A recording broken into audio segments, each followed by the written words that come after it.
In Chamishi, the fifth aliyah of this week's parsha, we read one of the most riveting stories in the Torah. Yaakov's daughter Dinah decided one day to go out and hit the town among the local girls of the land. What was supposed to be an innocent, low-key event, unfortunately, quickly turned into a horror. Shechem, the son of Hamor, who was the leader of the local city, saw Dinah, and without hesitation he kidnapped her and he raped her. He then began to attempt to smooth-talk her and try convincing her why she should stay with him as his wife. The young man told his father, the leader of the land, that he was in love with Dinah, and to make all the arrangements to secure her as his wife. Hamor, the father, the leader of the city, approached Yaakov and his sons and attempts to convince them of all the benefits that would come along with intermarrying of his people with Yaakov's family, starting with his own son marrying Dinah. The outraged sons of Yaakov let him finish his pitch, and they then schemingly responded by explaining to him that they can only move forward with his plan of the two peoples intermingling and intermarrying if all the males of the city agree to circumcision, as that is their sacred family tradition, and they would not deviate from this tradition for anything in the world.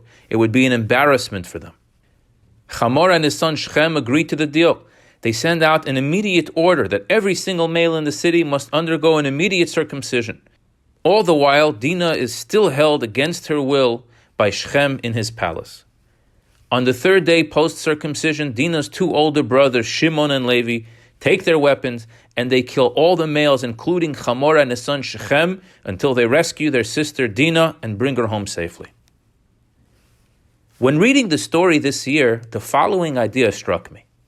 We all have our Dinah moments, those times when we are interested in leaving our quote-unquote homes and checking out the local scene, to hit the town partying, when we are invited to go somewhere that isn't exactly kosher.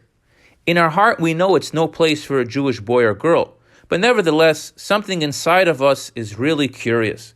Maybe there is a family or social pressure that we can use to justify going.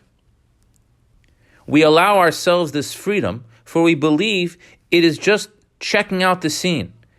Nothing is actually going to happen. It will be an innocent social experience. But what happens next, all too often, is far from innocent.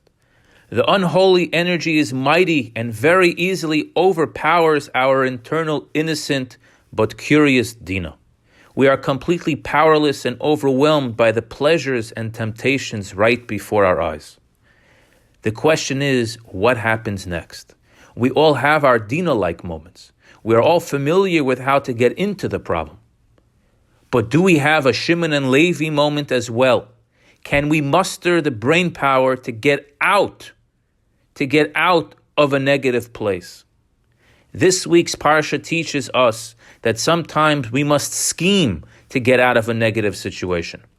We take strength from two of our great tribe leaders, Shimon and Levi, who wouldn't let their sister, their flesh and blood, be taken from them no matter the price to pay. So too, we have the ability to pull ourselves together after a sin.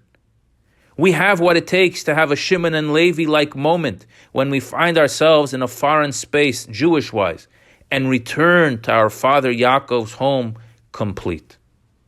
Have a good Shabbos.